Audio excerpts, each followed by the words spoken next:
Good afternoon and welcome to this event looking at how the government can accelerate the rollout of EV charging infrastructure. I'm Nehal Davison, Programme Director at the Institute for Government, and I'm delighted to be chairing today's event held in partnership with Honda. So the new government has committed to bringing back the goal of phasing out new petrol and diesel vehicles by 2030. And the zero-emission vehicle mandate requires 80% of new cars and 70% of new vans sold in the country to be zero-emission by 2030.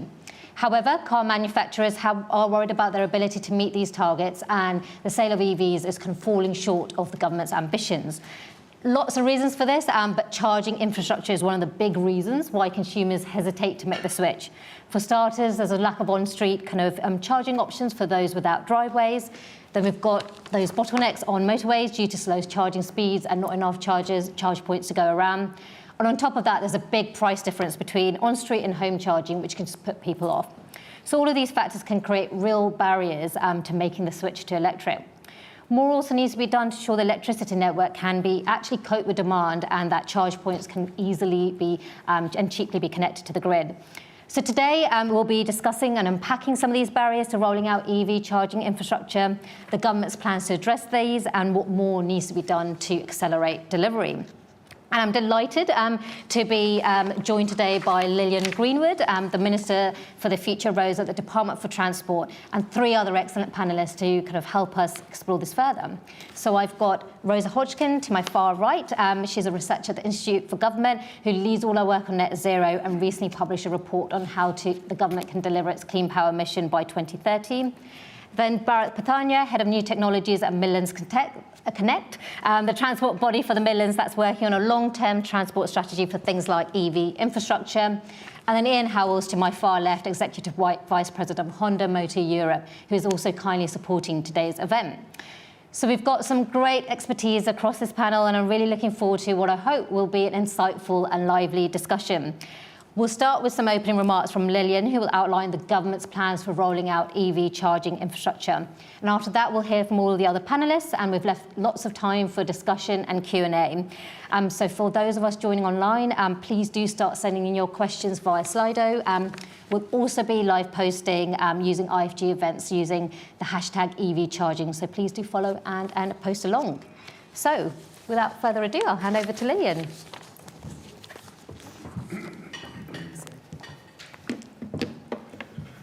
Well, thanks, Nehal, and it's a pleasure to be here and part of this conversation. Let me get straight to the point and address why this government has committed to accelerating the rollout of charging infrastructure in the UK in partnership with industry. Firstly, failure to build out the necessary infrastructure will slow the adoption of EVs, undermining efforts to meet critical net zero targets, leaving us over-reliant on fossil fuels. Second, the public will lack confidence in the practicality of EVs, seeing them as inconvenient or inaccessible for long-distance travel, which could stifle consumer demand and delay the transition to greener transport. And third, businesses that are eager to electrify their fleets will be hindered by an inadequate charging network, increasing their operational costs and slowing the overall pace of economic and environmental progress. Those are the stakes. Those are the consequences of inaction. Those are what happens if we don't move fast and fix things. But we are going to move fast. We are going to work together with industry, and we're not only going to fix things, but build anew. While EV adoption is rising, the availability and reliability of charging points are absolutely crucial to ensuring that momentum continues. And we've already seen some good progress. Today, the UK has over 70,000 publicly available charging points. Public on-street charging provision is increasing rapidly, and the number of charging devices has risen by 42% in the past 12 months. And moreover, on our strategic road network, which includes England's motorways and major A roads, charge point provision has come a long way over the last 3 years. Rapid and ultra-rapid charge points have increased by over 238%, with more than 980 open access points now available at motorway service areas across the country. And the industry has and is investing billions of pounds in the rollout of charging infrastructure in the UK. That's a solid foundation. But let's be clear, there is more that government can and must do. We've got to give consumers, investors and businesses the confidence they need and the clarity they deserve. That's why this government has committed to phasing out new cars that rely solely on internal combustion engines by 2030. The zero emission vehicle ZEV mandate already sets annual targets for vehicle manufacturers for the registration of new zero-emission cars and vans out to 2030. And the government's not proposing to change those.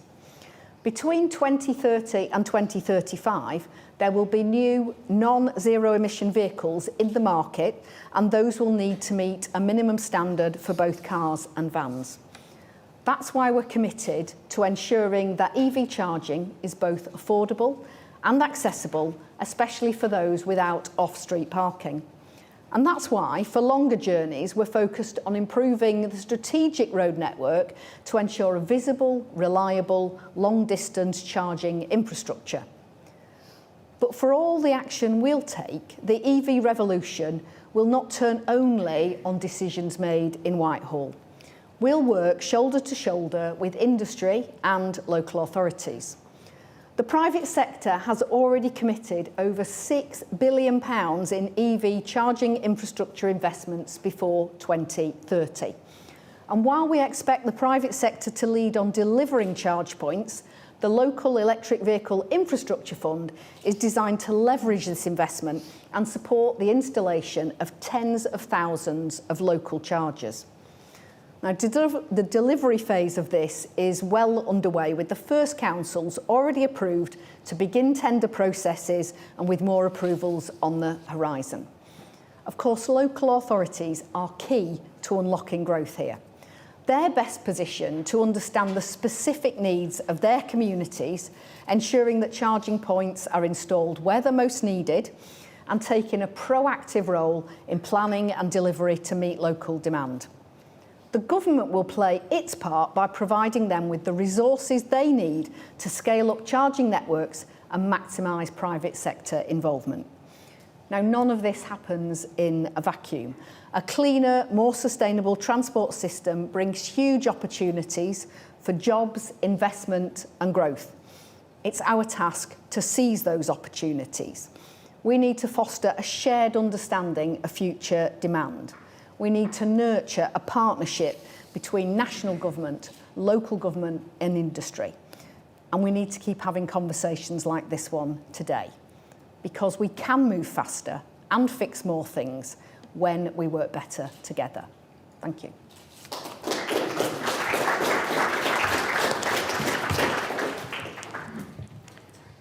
Thank you very much, Lilian. There's certainly a lot for all of us to kind of think about and discuss today. So, Bharat, I want to come to you first. As Lilian outlined, a lot of this relies on working in partnership with local government and local areas.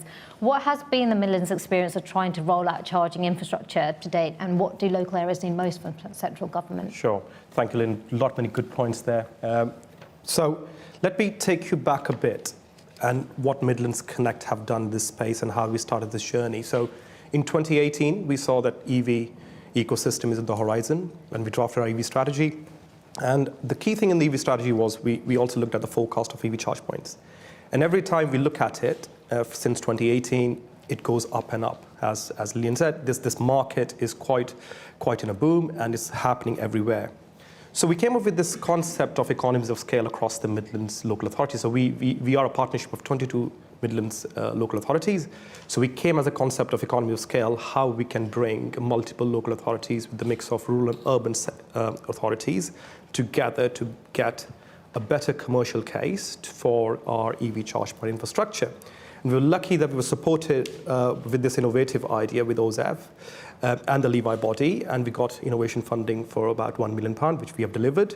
But then we took this funding forward, and at this very moment, as Lilian said, there's many programs which are under approval, And we are working with 40 million pound of procurement at the moment with 14 Midlands local authorities. So it's quite a huge amount of work, and as I said, we are working closely with OZEV, closely with the Levi body in order to make sure we get this over the line, we get this procurements done.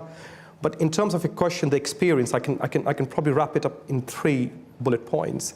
The number 1 is, yes, funding is helpful, but there's a lot of things to be done in these tight timescales. So that's what we are kind of observing in our consortium approach, the procurement, the legal, the site approvals, and all this kind of stuff. I don't want to get into full technical details, but there's a lot to be done. And we are working closely with the local authorities, with the government, with the Levi OZEV department, trying to understand how we can remove those barriers and how we can upskill this kind of the rapid this or accelerate this charging infrastructure rollout. Secondly, there is a huge gap that we have found out in our local authorities in terms of skill set, capability, capacity. So this is what we found, and that's where economies of scale come, where we can share those resources across the table. We are bringing a procurement expert, a legal expert, a technology expert, bringing them all onto the table and trying to do this for multiple councils at the same time. So we are sharing that knowledge, that skill set across the councils, across the offices. We started with only about 3 or 4 officers who knew about EV. At the moment, we have across about 14 local authorities who have this team set up, and now they know about EV a bit more. And we are on that journey. So Midlands Sector is trying to make sure that we upskills our local authority offices as we go along. And the last but not the least, very important, is the private sector collaboration. So we want to hear from the private sector. All these procurements that we are drafting, all these work that we're commissioning, we want to make sure it works for private sector, because if it doesn't work for them, it's not going to work for us. So again, we are doing those soft market testing exercises. We are trying to capture their input through our through questionnaires, through one-to-one feedback, and trying to include them in our thinking, in our procurement process, and also feeding that back directly to OZEV and Levi body. Again, we are saying there's a close partnership working so that their future thinking is also kind of developed through this piece of work, and so that we can work collaboratively as an EV ecosystem.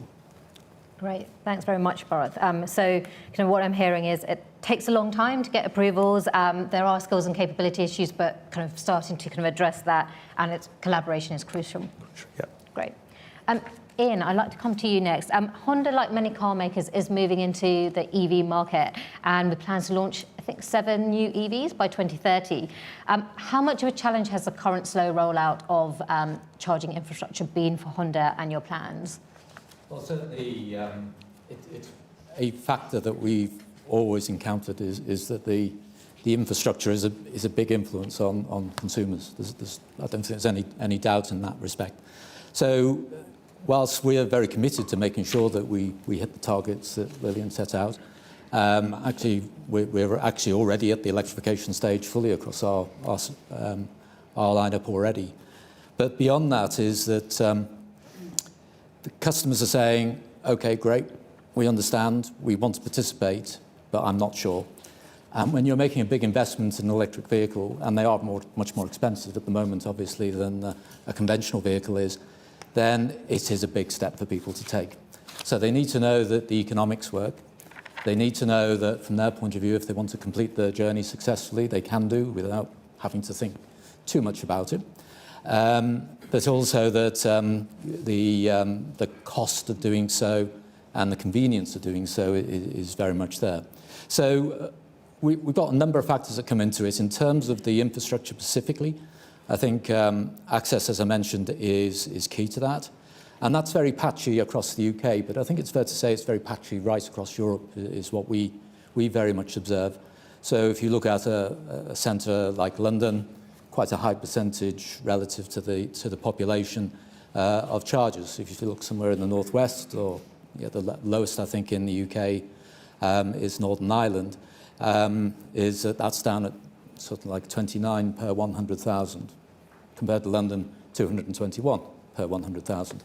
So hugely different in that respect. But like I said, that's not something we just see in the UK.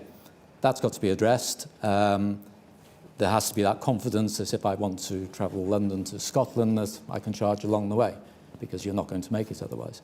So those type of things we need very much to build upon.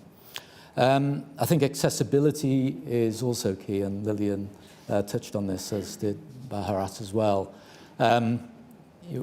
We know there's an inequality in terms of access. If you have your own driveway, you have your own property, then you can take full advantage of the fact that VAT is only 5% on your local supply. A charger can be put in for a matter of a few £100s nowadays. And therefore, from that point of view, you can charge cheaply at whatever time of day or night you wish to do so. So big benefit from having that. Yes, charging takes time because mostly it's alternative current or AC current. But nevertheless, that doesn't matter if you're at home. You're doing other things. You participate.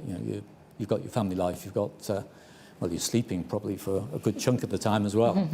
But when you're getting outside of that environment, then it becomes a little bit more difficult. On-street parking, on-street charging is problematic. It's not that pervasive, except perhaps in certain parts of London. But generally speaking, it's not available to all. And again, it tends to be AC, so it's a rather slow process. When you start to get to the faster chargers, like DC or direct charge, which you see in motorways or local garages and the like, then the cost goes up significantly. And in very broad terms, it goes up about 5 times what it would cost you if you were charging at home. That's quite an increase. And likewise, again, that's not just something we see in the UK, it's something we see right across Europe. So typically Germany is about 4 times as costly, Netherlands about 3 times as costly. So there are issues where we need to see that cost start to drop and make that much more accessible to everybody. Of course, if you are living in the city, if you're living in an apartment, charging becomes a much more difficult thing to do. I think reliability and usability, absolutely. I think it's fair to say the initial stages of rollout, reliability wasn't the greatest. We get the impression that is improving, but nevertheless, some way to go. And of course, usability is that I can turn up to any charger and charge. That's not entirely possible today. There are some environments in which that can happen, so they're usually run by private companies. But nevertheless, that's something that I think we do need to look at and address to make sure you've got that interoperability between the different charging units that you might come across. Finally, just on this one, is actually variety, is what options do I have to actually charge? I mentioned home charging, but there's charging at work. There may be charging, as we've said, on the motorway, local facilities, on-street charging and the like. So that variety also helps because it gives profile to the charging that you are able to achieve. And the perception is probably a big chunk of the battle. If we can get that perception out the way, then we're on the way to success. Great, thanks very much, Ian. So it needs to be cost effective and easy for consumers, both in terms of reliability, usability, and also kind of variety, as you just said. But also there's a need to kind of address inequities in access, whether it's kind of where you live or whether you've got kind of a driveway. Great. Rosa, the Institute's done lots of work looking at past policymaking successes and failures. Are there any lessons that you think are particularly important for the government here that are worth taking note of? Yeah, so I think there are a few that are particularly relevant and they touch on points that other people have made already.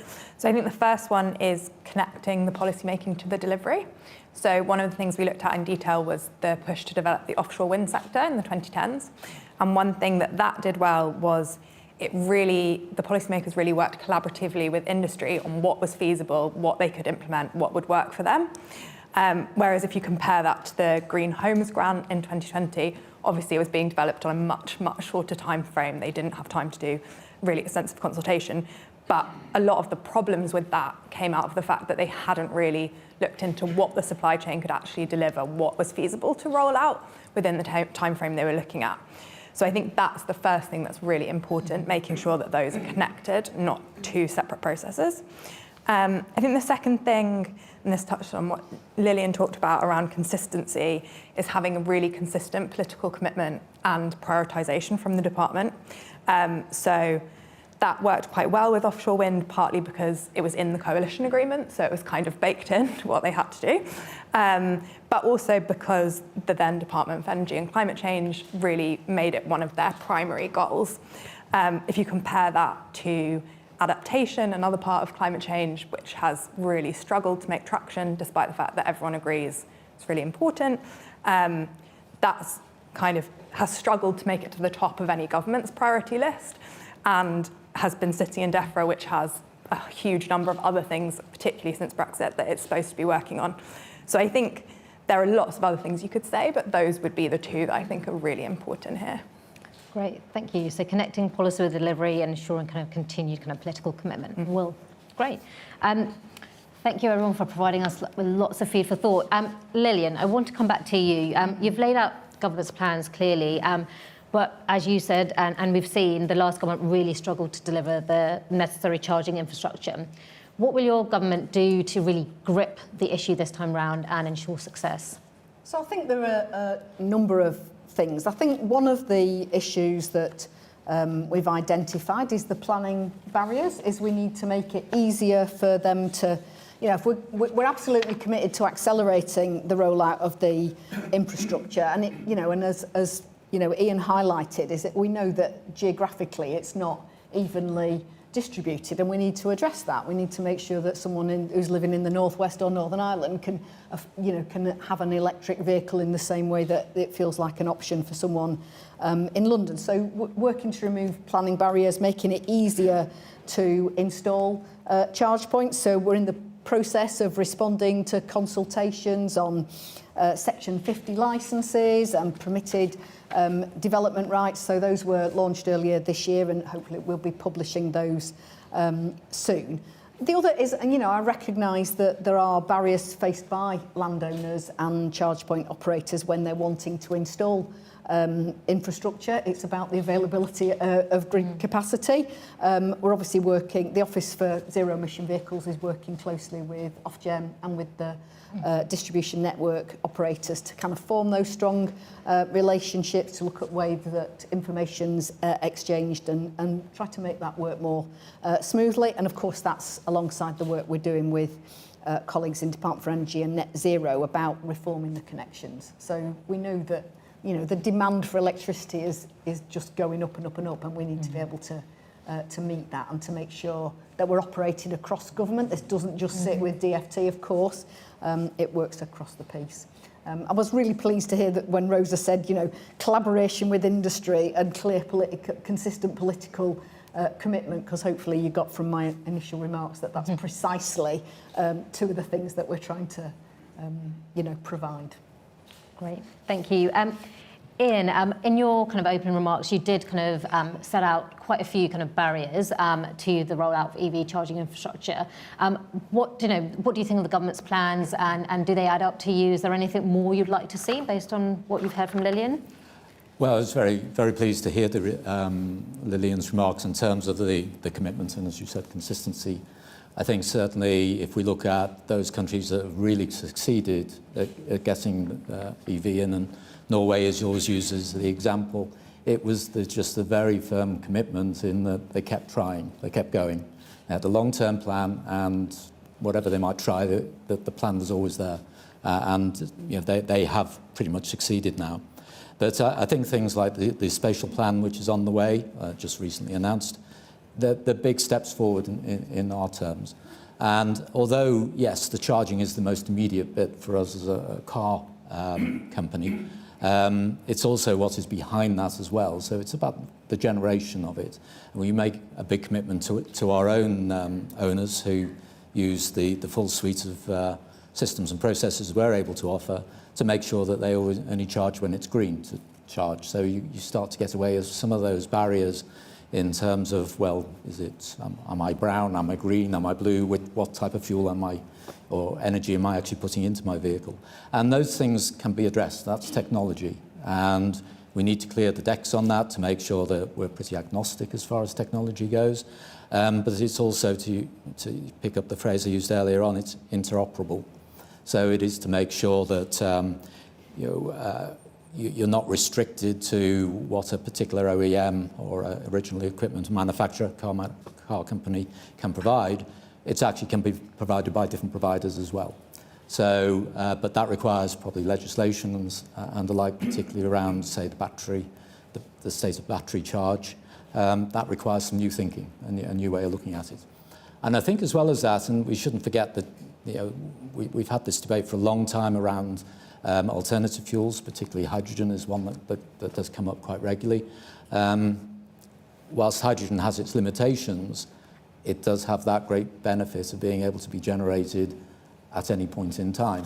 And from that perspective, you do need to address the fact that actually we tend to drive our cars during certain times of the day, but equally is that the wind generation, etc., goes on right through the whole day. So you've got to have somewhere to put that energy, and we need to think about how we're going to do that. So that could be stationary batteries, granted, but it could equally be an intermediate storage of energy like hydrogen, because we very firmly believe that actually hydrogen has a role to play, both as that store of energy, but also in terms of particularly at the heavier end of mobility, so buses, trucks and the like, that hydrogen can actually form the basis of the fuel cell that those vehicles could be driven with.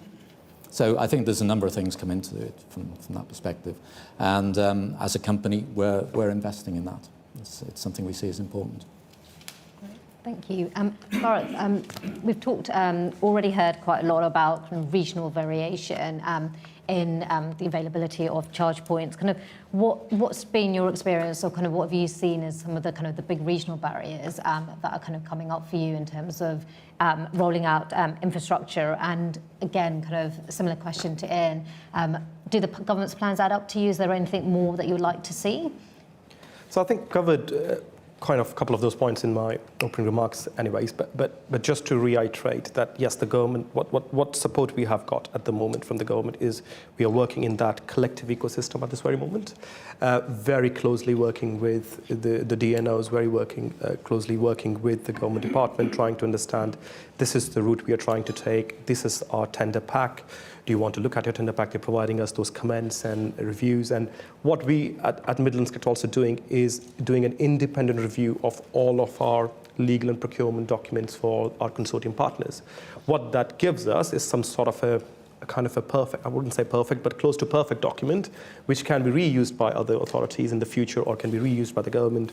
And that can be shared across the country, because then you have done those kind of modeling, those kind of assumptions, and you can see that this is the kind of the document that can be shared across and which can make the processes for other government departments quicker to roll out from A to B or deliver the infrastructure from A to B. But in terms of what would be nice to say, I think we have to deliver what we have asked first. I think I would like to see that on road infrastructure, because we want to take the lessons learned. We want to absorb that data. We want to see the charge point usage data.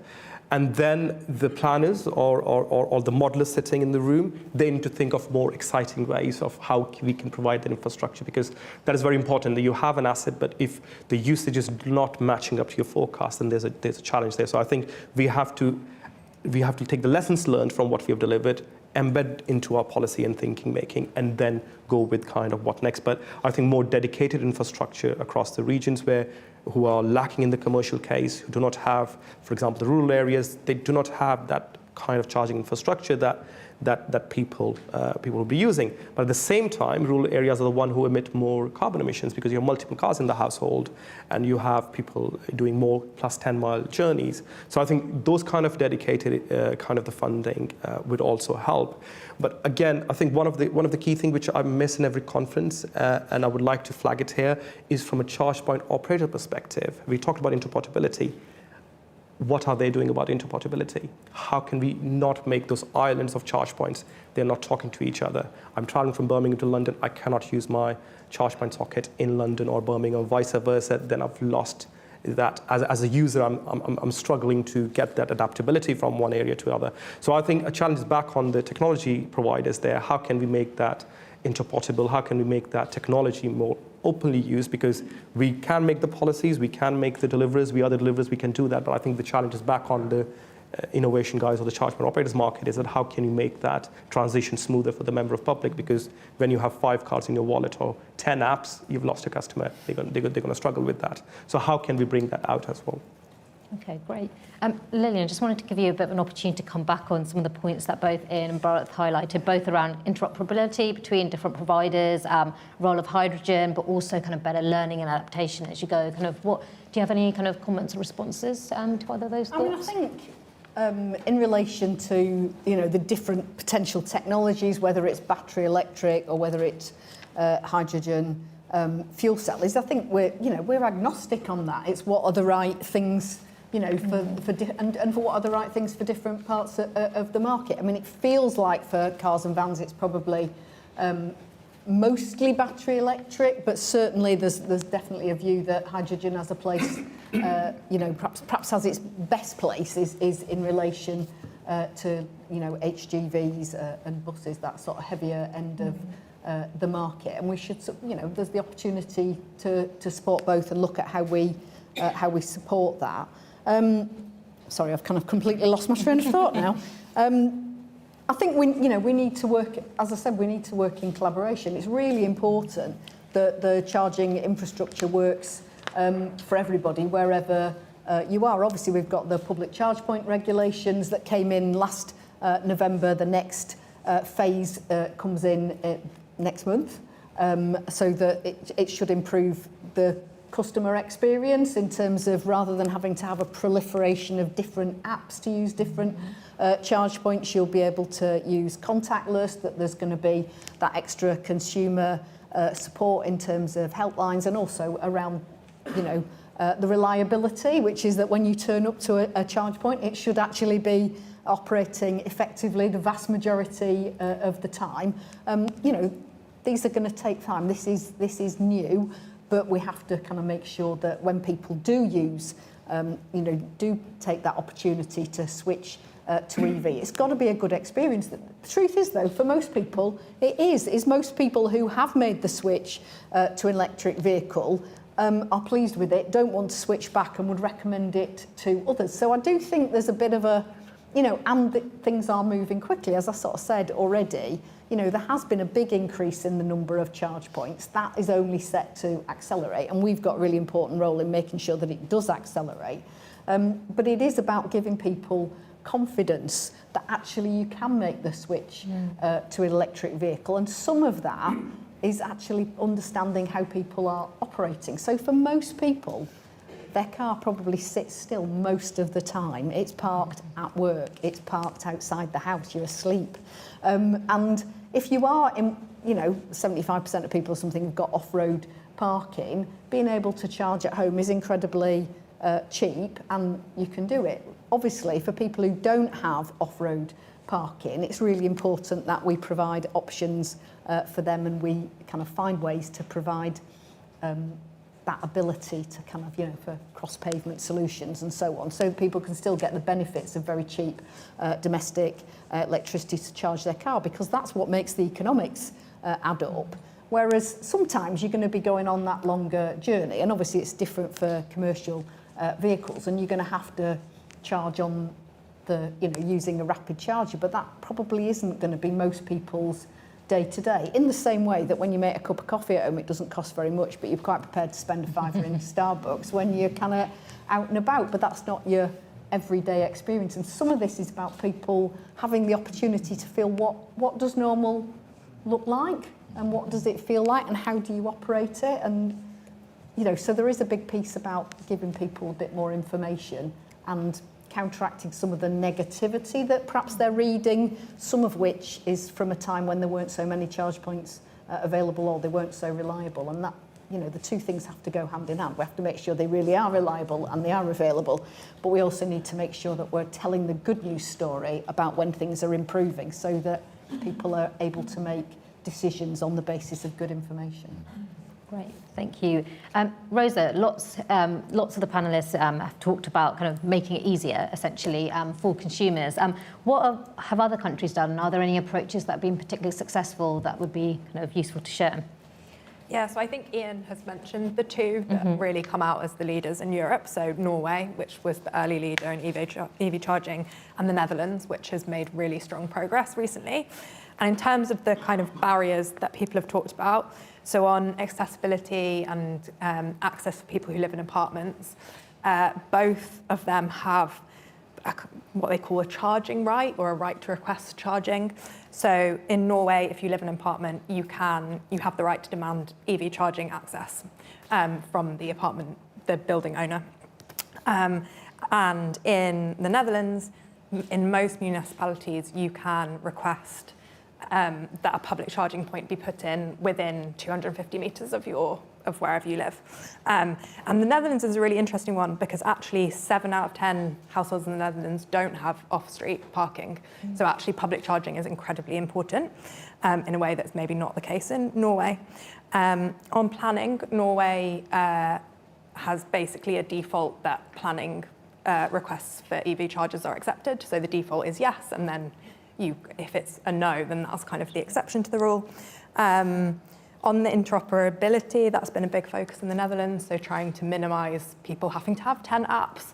I think they've kind of done better on that than maybe some of the other challenges.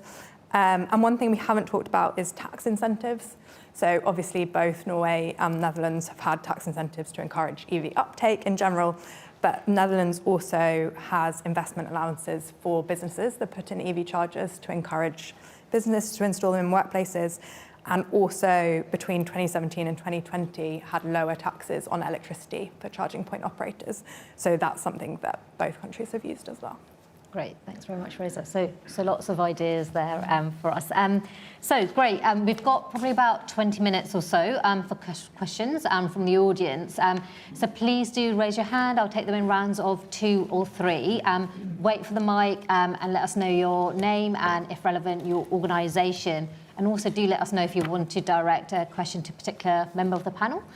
For those of you that are in the overflow room, please do make your way to the main room if you want to ask a question. And also those online, we will be taking questions from Slido, so please kind of start sending them in. Great, we have the lady here at the front. Hi everyone, I'm Vicky Reid from Charge UK. We represent charge point operators, so I very much welcome this discussion, and as you could imagine, I have a few things I can contribute to the debate. First of all, I'd like to sort of make an observation, then a question for you all actually. The first is to observe, actually, I really welcome the Minister, your characterisation of where we are currently right now, which you describe as a solid foundation. I think it's important to recognise what the actual challenge is. So I think, as you recognised, the public network itself is accelerating very quickly already, 42% you mentioned. We've done some work to show there's one charger being installed every 25 minutes. So the challenge really is how to keep going at that pace rather than how to start accelerating. And I think the government has already got some very important tools available to it. So, obviously we realise that we're not where we need to be for 2030. There are gaps, but there are things there trying to address those gaps. So Levi, you mentioned, for the on-street part of the market where our members have really struggled to deploy in the way they'd like. That's now starting to come through and should start to see some improvements there. The motorway service areas, we've got the rapid charging fund that's aimed at that. I'm pleased to hear you talking about Section 50, quite kind of specific and geeky, but really important to try and speed up that deployment. And of course, the most important thing of all, you mentioned right at the start, is that ZEV mandate, that 2030 date, because that is the kind of the insurance policy for that 6 billion of investment that our members are putting in. That needs to stay there, and we need stability around that. So it's about how to keep going in this direction rather than how to start. So my question, because it is a question, is really, I think, Ian, you touched upon the perception issue, and I think we're not pretending from our point of view that all the jobs are solved, and we'd like to work with all of you to solve them. But the biggest one from our point of view is the perception, because it doesn't matter how quickly we roll out, how well spread out the charge points are, how well they're working. If drivers don't think they're working well, they're not going to switch. So what can we do together to boost that confidence? And we'd very much like to work with you if you've got some ideas. Great, thank you. Hi, I'm Graham Hudson, a retired engineer. A question for Lilian. As the Minister for the Future of Roads, I think, isn't it? Is digging up the roads and footpaths going to be causing lots of disruption by utilities? And there's a supplementary, which is, it's not all about roads and vehicles. People may be trying to use electricity for heat pumps, etc. So there's a generation capacity, which I know is outside of your remit, but needs to be thought about in government, and distribution through the grid and locally as well. Thank you. Thank you. And I'll also take one from online. So how well equipped is the national grid for such an increased demand for electrification? Which I think is going to be one for Rosa in a bit. So a few questions there. So one around how we boost consumer confidence, two, kind of how the disruption this could cause, and then finally the increased demand for electrification. So yeah, kind of who would like to tackle that? Rosa, would you like to start with the last one, which is how well equipped is the national grid for such an increased demand for electrification? Yeah, definitely. Yeah, the grid is a big problem. That everywhere you go when you're chatting about energy, it's just grid, grid, grid.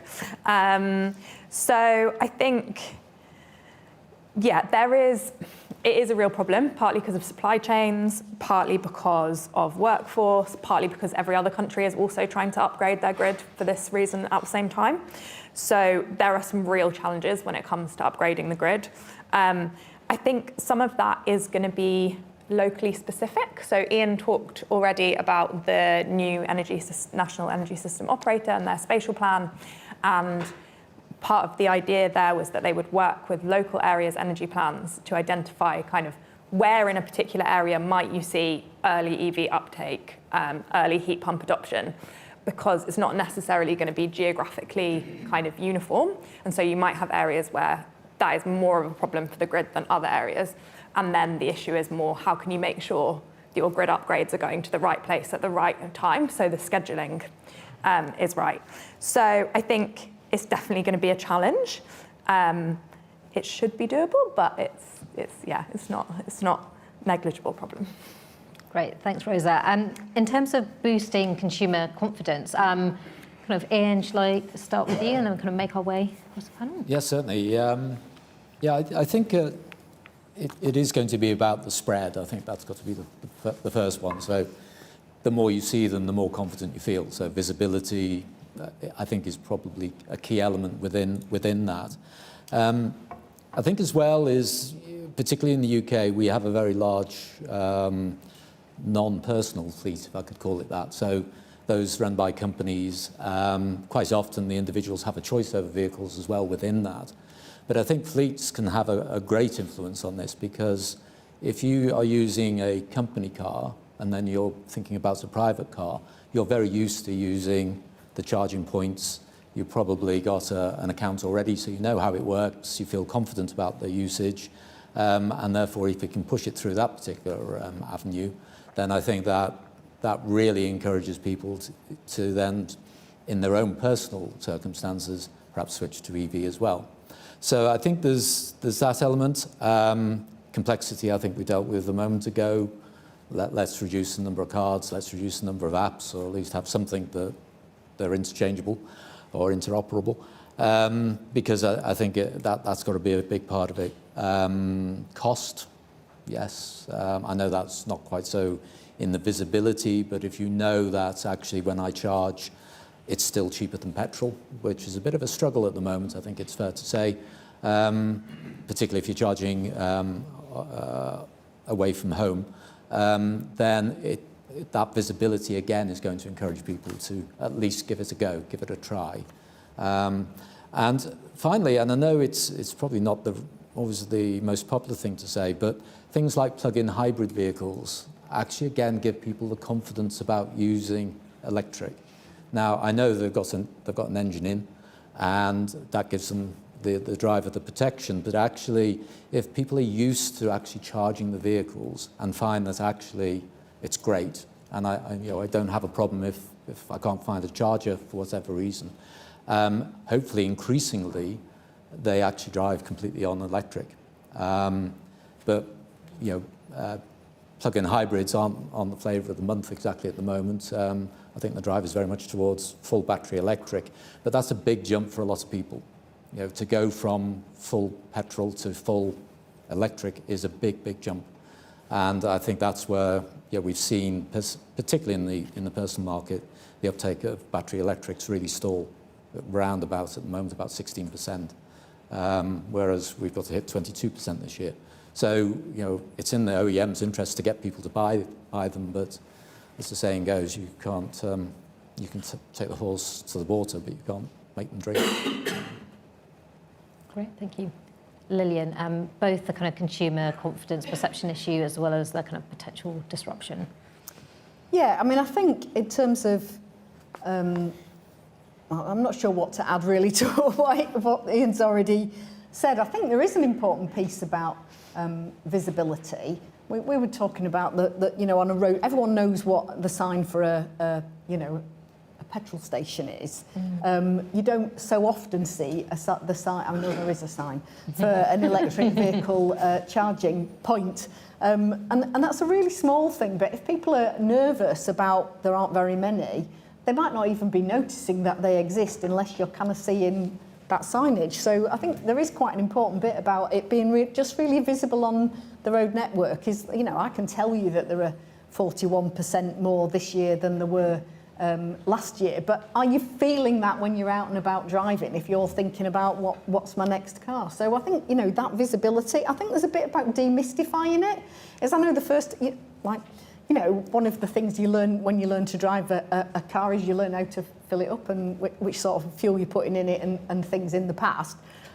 You know, the first time you approach the electric charging station, you might think, well, I'm not quite sure how it works and how heavy it is and how do I, you know, do I need to be carrying a cable around? So I think it's just kind of telling people the story of actually this isn't that difficult, and can you make it a better customer experience? So do you need to stand at the back of a dark car park, not under cover when it's pouring with rain, or can actually you make that a better experience for people who are charging their car up? And I think fleets are really important because for a lot of people that is where new cars get bought, and of course that feeds through into the second-hand market as well, and that might be a very good option for a lot of people that, you know, at the moment if they're purchasing a second-hand vehicle, that might be a good way into the market. But I think there's a lot we can do around that. In terms of digging up the road, I'm not sure if I understood the question, is, you know, obviously digging up the roads is a constant issue for people.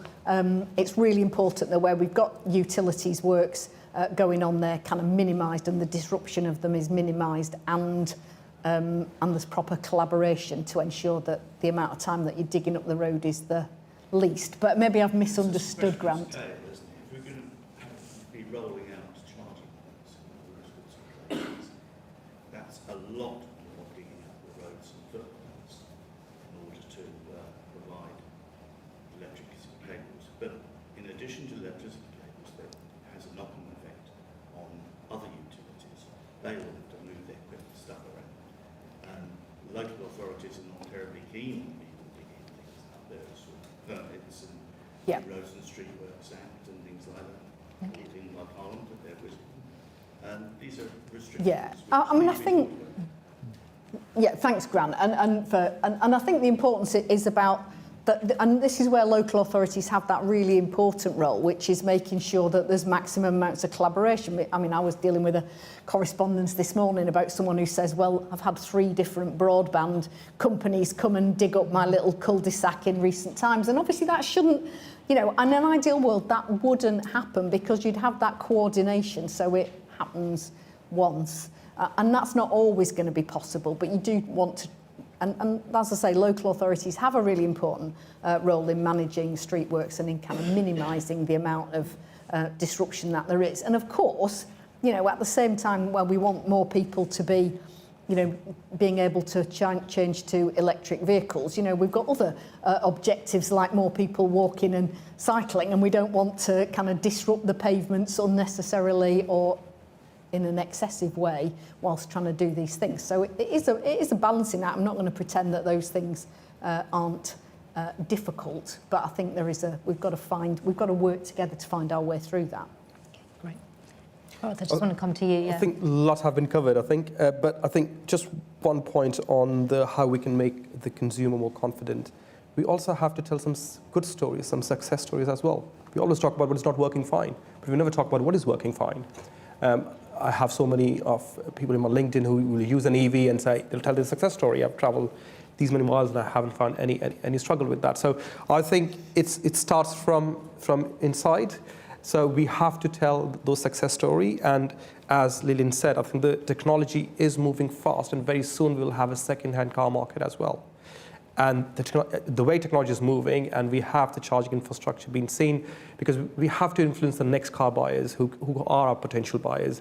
And we are developing tools in-house and giving to our local authority partners, which can give them that decision making to say these are the charge point areas that we should be looking at based on the characteristics of A, B, and C, that you can influence the charge point market. So if we start putting infrastructure in those areas, you may find the uptake could increase. But it's a bit of a chicken and egg. You have to provide that.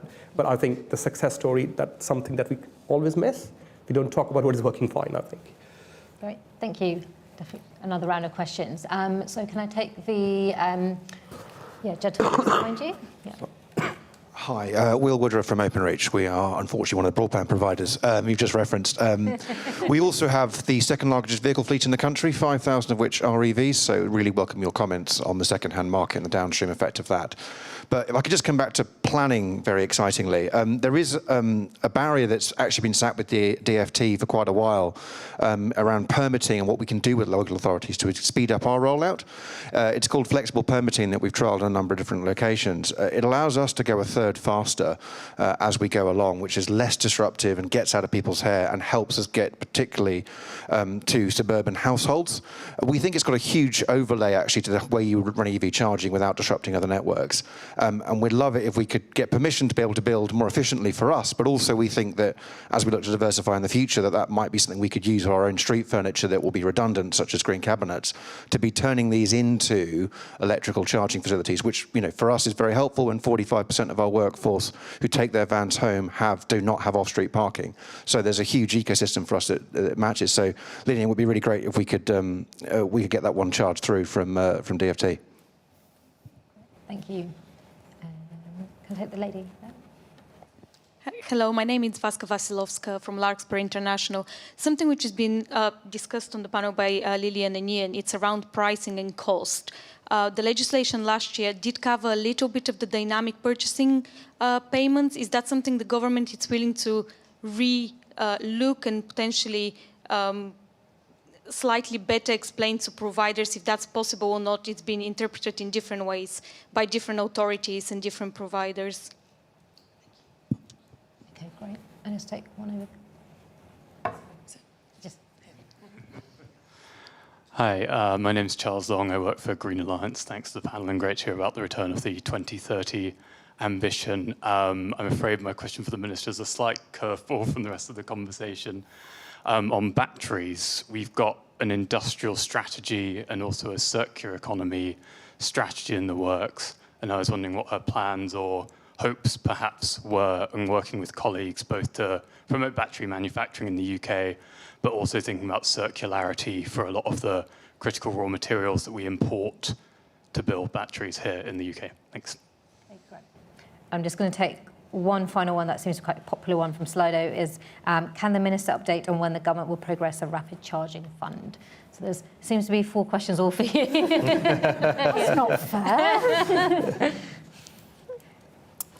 Right. Where to start? Maybe, Will, with your question is, I will go away and have a look further at the question that you've raised. I mean, I think, there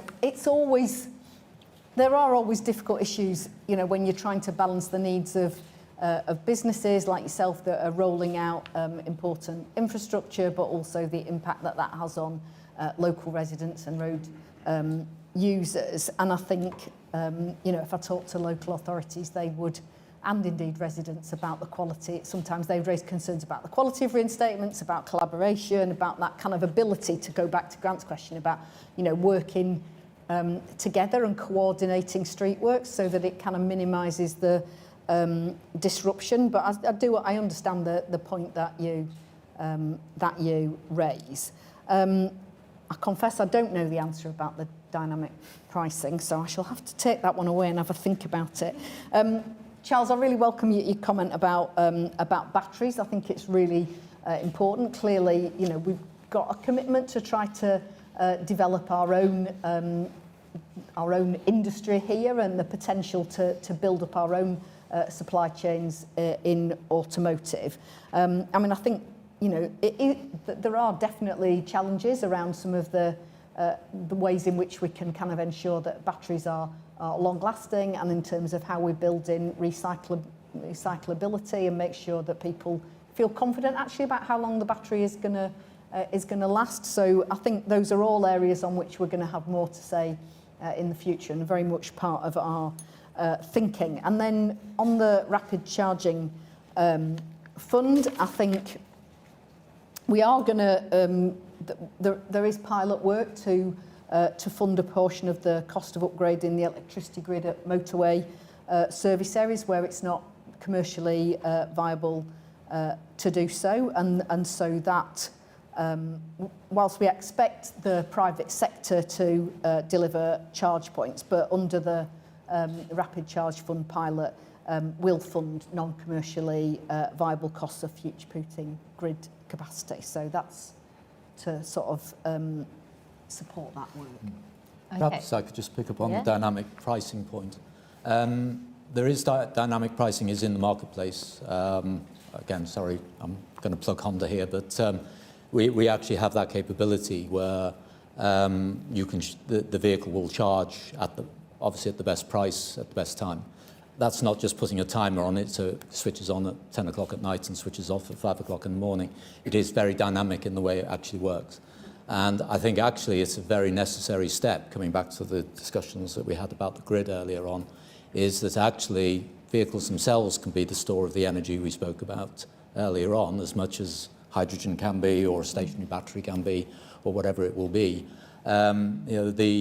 That oversupply of the market from a grid point of view is getting worse because the timing, obviously we're generating electricity now right through the night and such like, and it's just creating this sort of bubble almost of excess energy. It's got to go somewhere, and the question is, what do we do with that to make sure that we make full use of it, because that is green, as probably about as green as you can get. But these things do exist in the market. The uptake is, I think it's fair to say, is slow, but the experience certainly our customers have had that have taken this service has been very, very positive. To the extent that actually they've almost they've been charging it pretty close to zero in terms of their charging overnight in particular. But the technology is there, and some of the more forward-looking generators are actually putting this out in the market as well. We have a big advantage in the UK is we have flexible tariffs. Most of Europe doesn't have them. I think I'm right in Germany does, or is just about to introduce flexible tariffs. That makes a big difference to dynamic pricing, because if you can flex a tariff, then it means that actually you can take advantage of that pricing. So I think that's something we need to encourage. Any final closing remarks? I think that was quite covered. Yeah, I was just going to say that I think that's a really good point. Part of, if we could get the kind of variable charging working really well, then EVs could actually be part of the solution to grid constraints, rather than necessarily a drain. Exactly. Yeah. So the electricity is not only coming from the grid to the EV charger. You can charge it when you've got excess electricity, and then it can actually feed it back in when there's not enough electricity. So if you could get that working, then potentially that's actually one of your solutions to the grid, rather than just a drain on it. Yeah, actually just completed an experiment in Switzerland with 50 bi-directional vehicles. I think it's fair to say at the moment it's a bit, the investment is very high in terms of that, and the returns aren't great at the moment. Technology will improve, and I'm sure that becomes an opportunity. I don't think it's quite there today, but certainly for the future.